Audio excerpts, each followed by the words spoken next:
Welcome to Chuck's Guitar Geekery. Today I'm doing a shootout between four styles of what is referred to as an amp in a box type of distortion pedal.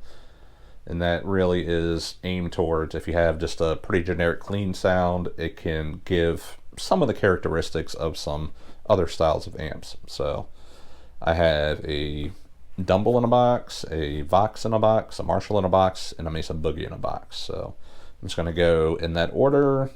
They're all going into a Hughes and Kettner 2-man preamp for the preamp. Then I have that going to a more radar for an impulse response with a Celestion V-type speaker. So to me, that's the most like balanced speaker. Not a vintage 30, but a V-type. So that's what you're hearing. And like and subscribe, and I will come back on the other side. First up is the Dumble in a box.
So in essence, the Dumble in the box style, it's kind of like a cranked Fender, at least what I'm gathering. It sounds like a cranked old Fender amp with a tube screamer in front of it.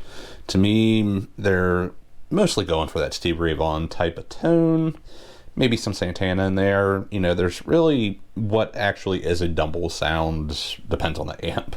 He seemed to do it very specific to the player that ordered it, so. But this pedal, this style of pedal at least, is a very cool sound to me, so let's move on. Okay, so next we have a Vox in a box style distortion pedal here. This is the AC tone. It's been done by a whole bunch of different name brands. And yes, this could be its own preamp, but it's not bad as a distortion pedal too, so let's see what this sounds like.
Not trying to get a copyright strike.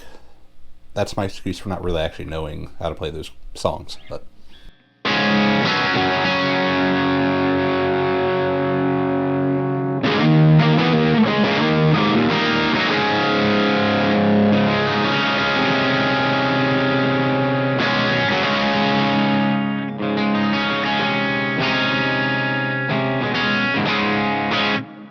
there's a Vox in a box.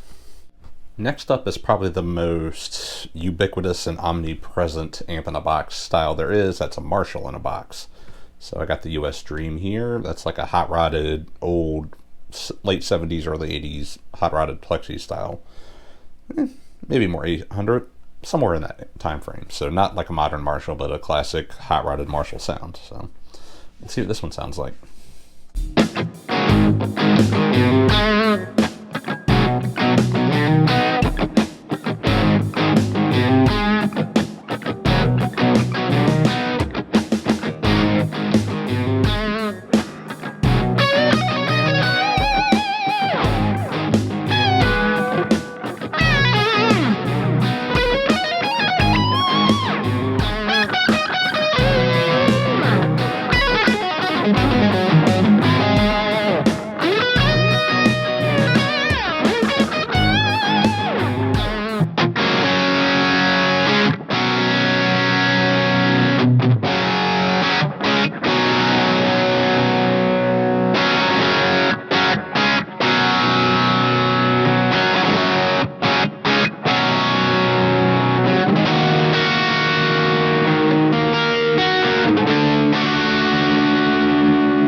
Okay, so the Marshall in a box tone, it's very like, it's a pretty high gain, pretty mid forward.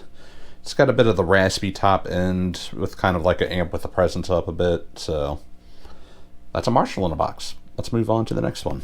Okay, so last up is a amp in a box that's not quite as common. This is a Mesa Boogie in a box. At least that's my interpretation of this pedal, kind of like an old Mark series, not quite a rectifier, but like a Mark series Mesa in a box. And as you can hear, it's a pretty noisy one. It's about as cheap as it gets, so let's see what this one sounds like.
there's the 4 different kinds of amp in a box that exist out there.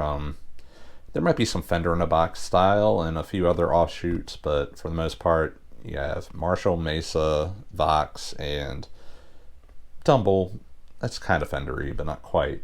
It's kind of its own thing. I mean, just to recap, put it into words, the Dumble in a box sounds kind of like a cranked amp the most. Like a vintage style cranked. It's not a lot of gain. It's very a pleasing sound to my ears, you know. The gain characteristic is a little rough around the edges, like an amp being pushed, so I like that. And I like the frequencies that style of pedal pushes in the upper mids there. And then the Vox in a box, the AC tone actually does that fairly well, I think. And all these are going into the same amp and then through the same impulse responses. So you could get further down the weeds if you really want a Vox sound, use an impulse response of a Vox style speaker. But I think just to give you the flavor into an amp you already have, it does that. Marshall in a box, there's everyone and their mother has one of those at this point. The US Dream, I think, does it fairly well for that style of Marshall. There's also some more plexy, more lower gain sounding ones. And then there's also like the new X High Gain. That does more of a like modern Marshall JCM 2000 type of tone. And then the Mesa in a box, those aren't as common. And I think this pedal doesn't sound that bad for the price. This was less than $20. But it's noisy as heck and it doesn't have an EQs. But it does that thing, I think. So anyways, like and subscribe, thumbs up. I'll have affiliate links to all these pedals below if you want to grab one for yourself and help support this channel. So next time, see you later.